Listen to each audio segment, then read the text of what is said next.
Hikaru plays Kwang Liam, he plays d4, d5. We have what's known as a Queen's Gambit declined, and we have this move a6. This move is tricky because it's intending to take on c4 and very quickly go for b5. Much more normal is knight f6, bishop e7, even the triangle system. And here Hikaru just takes on d5, says you're not going to take me, and puts his bishop on f4 and plays e3. Normally, and when I say normally, I mean about 95% of games in this position go bishop to d6, either a capture or just a retreat, trying to capture back with the h-pawn to open up the rook, and play just develops like that. But Liam plays a move that's basically played in, like, I don't know, 5% of games, even less, and almost by nobody, like, very strong, and that move is c5. And this seemingly harmless pawn trade is already a very big decision, because after just very simple development by both sides, and bishop to e6, this forces the game, that move c5 that Liam played, c5 all the way back on move 6, it forces the game into a pawn position, or pawn structure, known as an isolated pawn. Otherwise, black would have had a c-pawn to help its friend. Isolated pawns have no neighbors on E and D, or, I mean, that's at least in this case, no pawn neighbors on E and D. And an isolated pawn wants to be pushed forward and ultimately simplified with a move like d4. If you are playing against an isolated pawn like Hikaru is, you want trades, which is why he plays knight to e5, because should black take, you win control of the square in front of the isolated pawn, put something there, and then stockpile pressure on it and, you know, remove its friends one by one, like Darts did to Yugi in the final duel, and then isolate the friend and try to capture it. So Liam tries to make a trade on his own terms. Liam basically gets this structure now. He has one weakness, but what he's able to do, as Hikaru tries to plant the pieces on these squares, is he's able to play c5. Now what Hikaru does is he takes, he brings his rook, moves his queen up one square to maybe go to a5 and play rook to d1, and plays this move b3. This prevents Liam from very easily playing c4, it prevents Liam from very easily playing d4. And the reason why Liam is not rushing with this move is because the queen wants to go here anyway. So it will go there, and then you'll apply pressure to these pawns, not allowing them to move forward. Liam plays rook c6, applying an extra layer of defense to the 6th rank. I don't fully understand this move, but I guess his intention was to put his queen behind his rook. Now both players throw in an H move because, you know, it's always good to give your king a luft. Beginners, keep that in mind. Stop getting back rank checkmated. Bishop f3, and now we have a5. Now a5 is a big decision because it really weakens the b5 square, and it also just puts the pawn in the line of sight of the queen. Knight comes back to c3, rook to d8, and now Hikaru finally has all the things ready in the position to do something, so he does something, and the something that he does is the move e4. Point is, you can't take me because I'm going to take your rook, because you awkwardly coordinated your rook, queen, and other rook. So now, Liam plays d4, and Hikaru strikes with e5. And the center's really open, right? This is hit. Knight comes here, and this knight comes to b5, attacking the queen, and the knight transfers into this square on d6. Looks very nice. And the pawns have trouble moving forward. Hi guys, today I want to introduce you to my 5-3-1 strategy. That is the secret sauce to the most successful currency traders, understanding forward, all of them. Liam thinks for a while here, plays a very bold move, a4. The idea being that if the pawn gets captured, now you have doubled isolated pawns. Black has 2 passed pawns, by the way, now. And black will just go here, take the pawn back, and call you a bozo. Probably not, because they don't have chat turned on in the game, but that's what I would imagine. But Liam must have missed the power of Hikaru's next response, which you are more than welcome to pause and try to find. I don't have water with me today, so I'll just stare at my paper towel roll. Okay, and now the move is b4, because of 1 pin, 2 pin, red pin, blue pin. And the problem is that if you take, for example, with the queen, then I'm just taking you, and you have no response that's not going to lose material. You can't take with the pawn, because then I'm going to take, and take. You can't take with anything. Which is why Liam very quickly bails out into an endgame with a massive sequence of exchanges where he's just down a pawn. Now, I don't know if a computer can draw this with black, but this position is extremely treacherous. If this knight just turned into a bishop like that, I mean, I don't, it's like some Cinderella nonsense, but if it just did, this would be a draw, because again, opposite colored bishops, all the pawns on the same side, it's probably just a draw. I mean, that's what it is. However, ladies and gentlemen, you cannot turn knights into bishops with fairy dust, okay? That's not how it works. And for that reason, bishop e6, f4, I mean, Hikaru just starts rolling the pawns. And now, big decision, just because you can take en passant does not mean you should stop doing it. I know you do this. I know you do this. Don't lie. Look at me. Stop. It's an addiction. All right, you need help is what you need. So Hikaru leaves the structure and instead goes in with the rook. And he fights for these weaknesses. His king is always safe, no back rank mate. King g6, nice move here by Hikaru, h4. And that move basically forces h5. If black does not play h5, this pawn will always be used to deflect the king.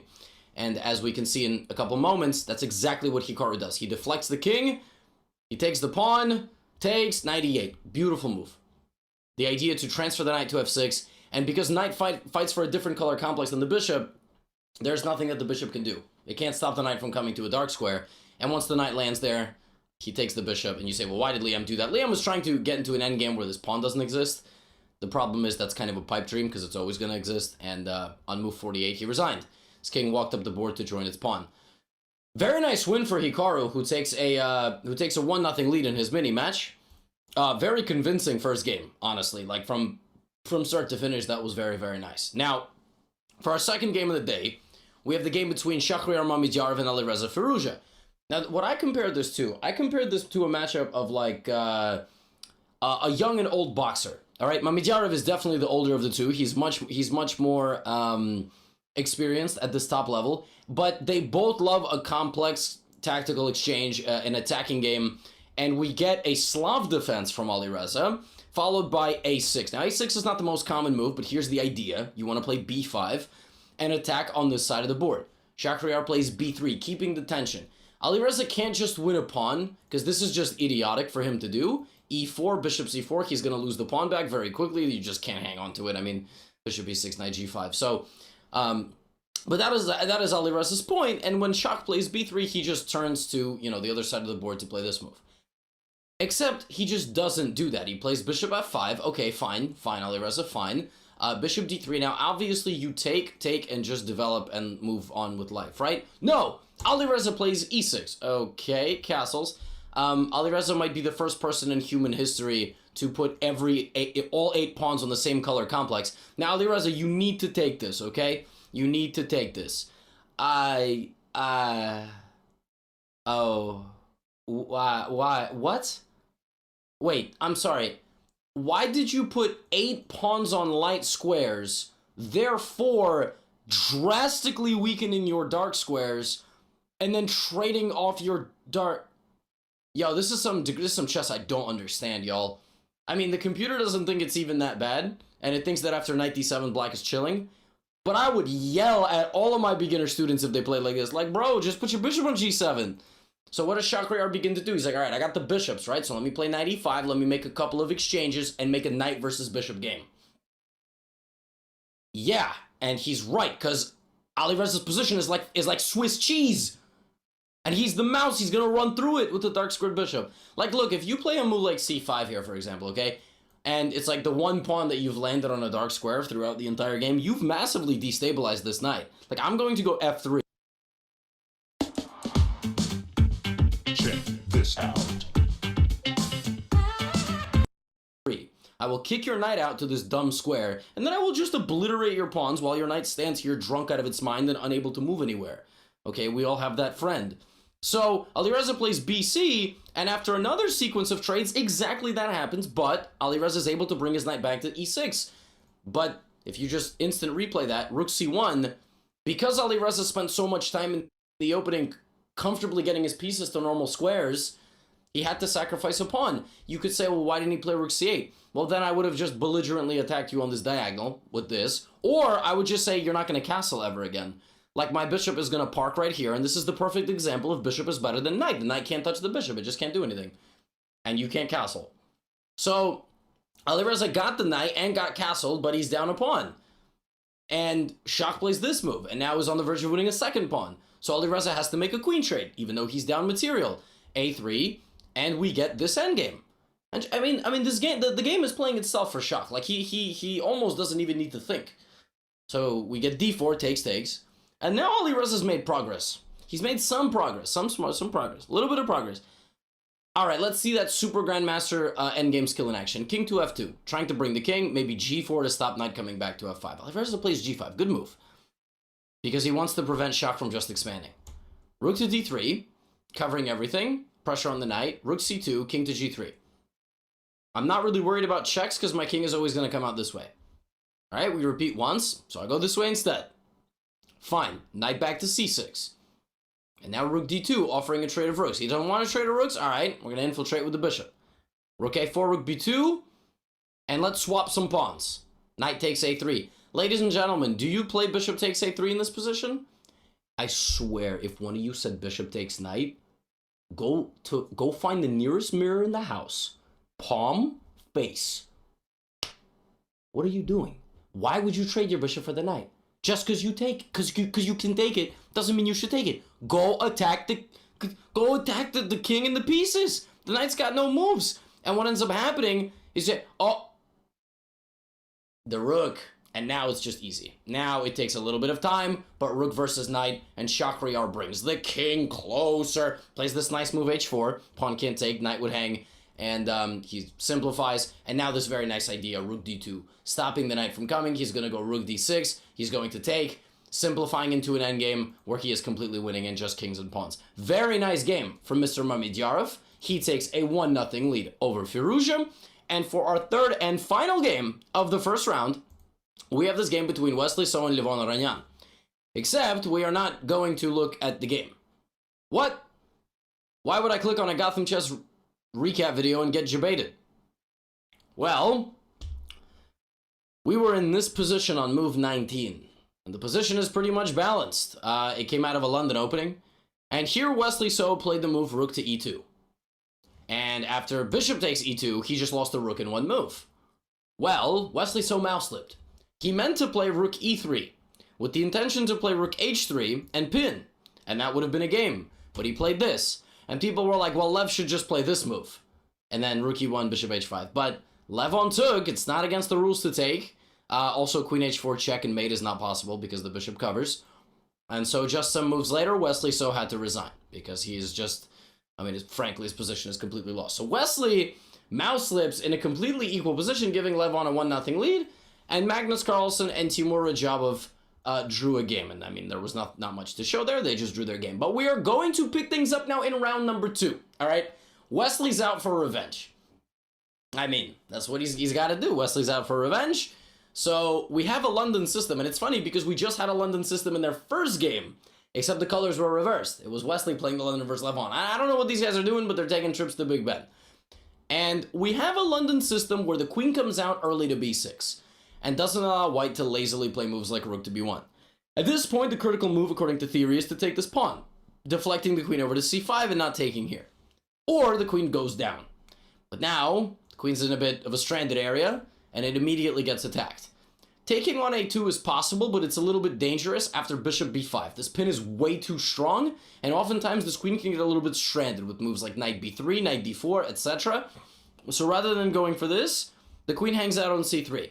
Bishop b5, g6 has all been played before, and here Levon Aronian plays a novelty. He plays a move that my computer doesn't realize is even possible. Probably he's worked it out with some sort of supercomputer, and that move is pawn to e4, which at surface level looks like it simply hangs a pawn with tempo.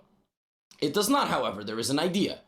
The idea is to play this move, attacking both, cannot be taken due to this pin, then taking, and saying, I'm better. And he's not wrong, he is better. Very good.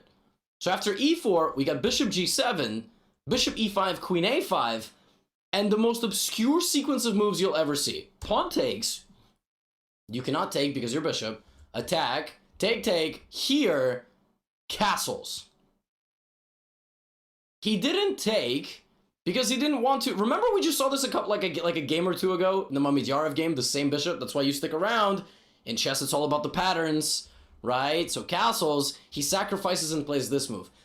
And now, Wesley So here must have received a message from some sort of alien colony that said, if you don't take on e7, we will spare your family. Okay? Because for the rest of this game, Wesley So refuses to take this pawn. Now, at this point, it's smart to not take this pawn, because otherwise knight c4 would win with queen coming here, attack on the queen, and the queen can't get back. He takes on c5. Now, he can take on e7 with the rook, not the queen. He refuses to do that again. Bishop to f5. you're like me and you really want to be efficient when it comes to writing and editing your papers, I definitely recommend. Bishop to d4 now attacks the queen, and now you're not going to be able to take so easily. Rook b3. c5. Rook e5. Okay, what's worth more than a bishop? A queen. So now we get queen d7, bishop takes. Knight comes into e4. He also had knight g4 attacking the rook, but he goes this way. What's worth more than a bishop? What's worth more than a knight? What's worth more than a rook? And a queen. Rook d3. Nice move from Levon. Queen b7, takes on e5, takes on e5, takes on e4, rook d8. Utilizing the piece that you didn't take. And now we have a weird position where, again, if you take this knight for free, you just lose. Rook takes this way. Because now if your rook takes, I have queen d8 check. Using my pawn as an 8th rank defender and promoting it. That is very important of how you deal with passed pawns.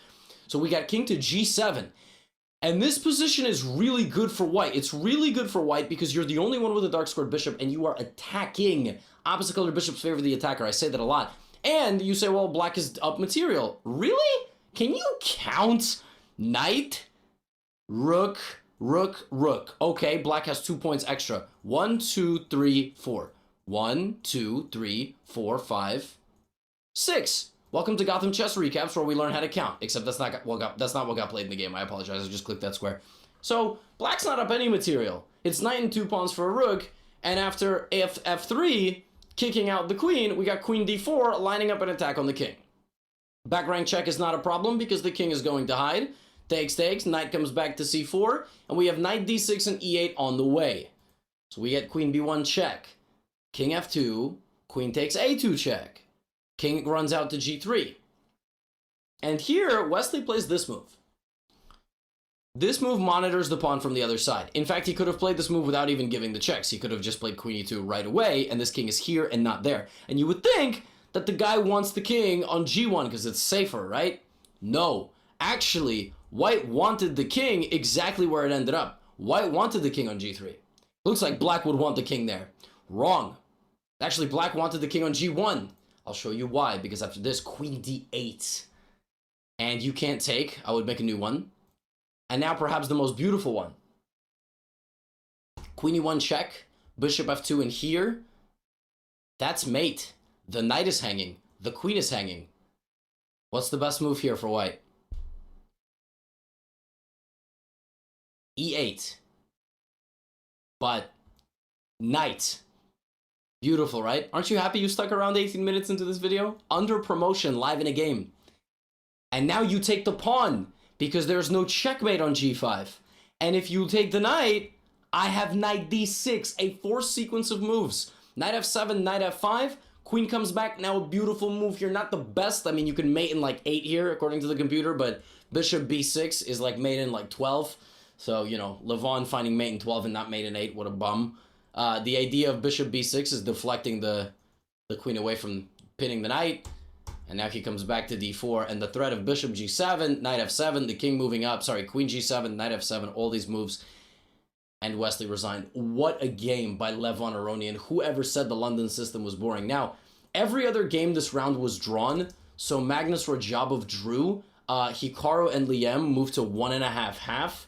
And Mamidyarov moved to 1.5-1/2 versus Firouzja. And what's funny is we're actually going to go to round 3 at the same exact match. Because now what Wesley needs is he needs to win to force a tiebreaker game. And Levon needs to put him away. And obviously I'm sharing the games with you that are the most exciting, right? So those are the games that we are going to look at. And we have c4, knight f6. And Wesley goes for this, the Mikenas Karos variation. This is one way using the English you can get out of the Nimso. Because the Nimso is bishop b4. Whoop, where are you going, bro? Bishop b4, this is the Nimso. But English players get Nimso players out of their comfort zone with this. This is what I used to do. Intermediate and advanced players take notes. Beginners just don't hang queens by move 7. Or pieces by move 6. So d5, takes, e5. Now, after knight e4, knight f3, bishop f5, pawn attacks knight, knight takes knight, pawn takes knight, pawn c5, attacking for the center, knight c6 on the way.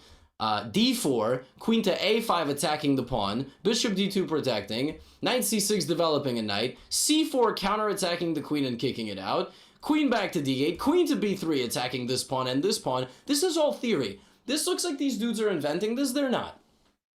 Apparently this has been seen before at the Super GM level. Black sacrifices the pawn on b7 and lures in the queen, allows the pawn on d5 to get captured, and now this absolutely ludicrous move, pawn to e6, threatening queen takes f7 mate. And if bishop takes pawn, bishop b5 pins the knight to the king, which is very unpleasant. If pawn takes, then bishop b5, bishop f4, and this bishop can't guard the f7 square. And white is pressuring here. So Wesley once again plays a move that ignores a pawn capture and then just ignores the pawn. Now, according to the computer, if you just take here with the king and stop messing around, white is better. Black is better. Black is better. My engine might not be as strong as theirs, so now I'm thinking, did Wesley mouse slip? I don't think so. I think Wesley played this move deliberately. But these two guys provided us such trippy games throughout this day. Queen to a6, takes, and remember, Levon doesn't need to win this game. He just needs to not lose. So Levon with black is not taking a lot of risk. He's playing rook c2, plays queen c8, goes for a queen trade. Queen b8 in this position is kind of funny because this queen doesn't have a lot of moves, and it looks like you're just trapping it. But you're not. Castles, bishop b7, looks like the queen is trapped. But don't forget, I have this square. So we got queen c8 instead, takes. And again, Levon essentially took no risk. So how does a guy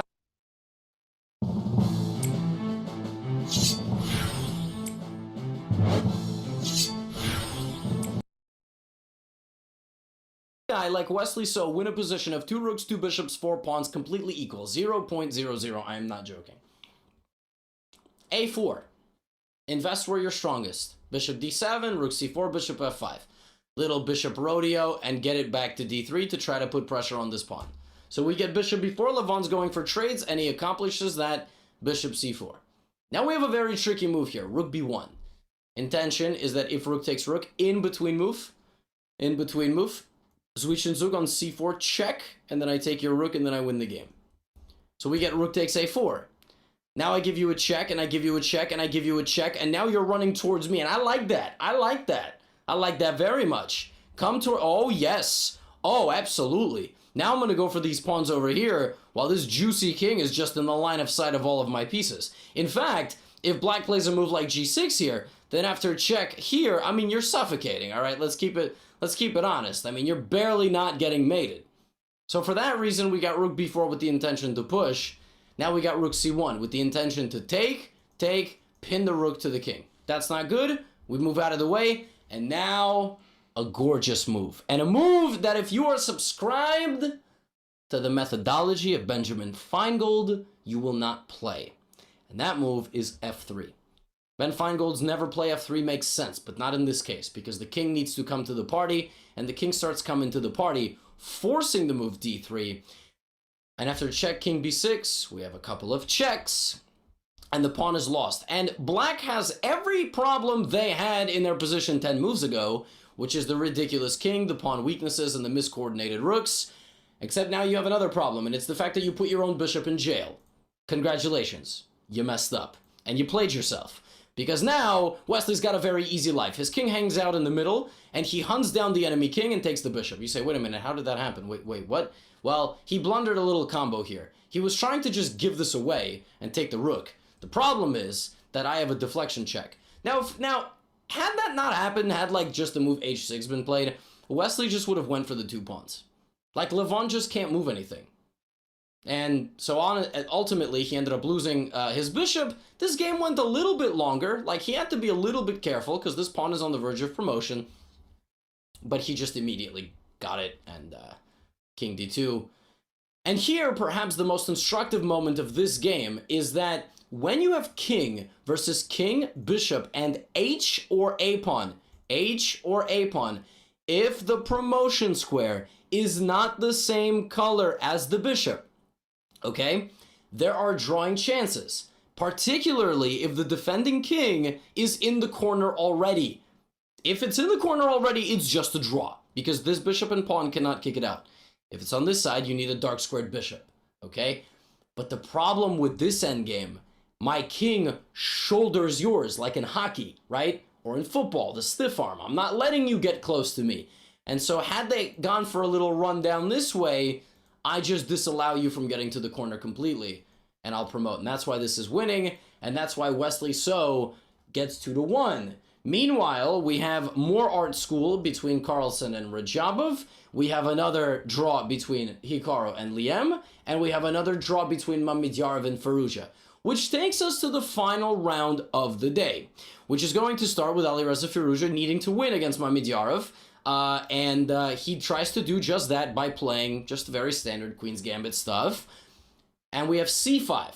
This is called the semi-tarash. Takes, and normally here play goes e4, knight c3, bc3, cd4, cd4, bishop b4, bishop d2, bishop d2, queen d2, castles, bishop c4, or bishop to d3, something like b6, bishop b7, maybe knight d7, castles, knight f6, rook e1, b6, rook d1, bishop b7, and you do something with this pawn or otherwise. Yeah, none of that happened because Alireza just played the move e3, knight c6, and he went for this position. This is actually known as the Pillsbury structure. And the structure is an interesting one because, again, we have isolated pawns, just like we saw at the very beginning of the video, and Alireza would love it if Shahryar did this, like knight takes e3. So, for example, if Shah played like this move, okay? Because these pawns are very strong, and now you laser beam to this side of the board, and white has very good attacking chances here. But Shahryar didn't just, want to get obliterated, so he made Alireza work. Alireza sets up the cannon here with the queen, so we get knight e7, queen d3, knight g6. A prophylactic maneuver back to the g6 square. Bishop e3, b6, queen e4. Alireza is attempting to navigate the queen over here. But Shahryar is up to the task. He finds the best move once again. Knight to e7. Another backwards knight move, gluing it all together. And now the bishop is opened up on the long diagonal. Bishop to c2, rook c8, rook d1. And Shah plays probably his biggest decision of the game, which is bishop takes knight. Okay, and this move. So he doesn't want the bishop. He also doesn't want white to have a knight attacking on the side of the board. You see this? You see that? You see that? Guarding both? Yeah, that's going to become very important. Also, Alireza can play this move, damaging the structure and just going for an endgame. He chooses not to do that. He chooses to bring back his bishop, setting up for another wave of attack. Takes. He decides to not trade queens. He parts ways with the a2 pawn, and he plays bishop takes h6. I don't know if Shah missed that or analyzed it and was just not afraid. Obviously, you do not take just because you can, because then you're going to get queen f6 and get smashed. So you don't do that. Instead, you play knight h4 attacking the queen, and then you rotate the knight back. And you want this trade. You want it, because the less pieces white has to attack you, the better. So, bishop d2. Gets the bishop out of the way and guards the c3 pawn from the rook. And now we get g6, very solid. Now Alireza here needed to go all out. He needed to play h4, h5. This is a sacrifice, and here the engine just very cold-blooded, completely changes its mind and goes this way. First this move, hits the bishop, now rook a1, rook a7, and computer's like, I don't understand, black is winning, I mean, white is winning. Oh, also I guess the knight is hanging, so that was dumb of me. I guess this is better. And then rook a7, rook a1, rook a7. And, well, I mean, human beings are kind of committed to one side of the board, so rook a1 probably never crossed Alireza's mind, which is one of the reasons he played g3 in this position. But this one move gives black all the time that he needs to begin concocting a defense. He gets all the pieces back, and now he's just fast enough to prevent the h5 advance. He brings back the bishop, breaking the pin that the queen had on the king, and now Shahryar Mamedyarov plays a very nice move, e5. Just confrontational in the center, and it's just a nice move. And Alireza is not equipped here to stop the break. Computer again gives some absurd engine line here, but I'm not even going to show it. Instead, Shahryar very cleanly gets all of Alireza's important pieces off the board, and in one final search for a tactic, if you take me, I will take your knight. Beautiful move here, knight b5. And again, Shah kind of showing that he has two threats here, and Alireza is just going to lose material, which is exactly what happens. And Shah just simplifies it down into a much better endgame. And Alireza resigned just some moves later here, because he's not going to deal with these two pawns.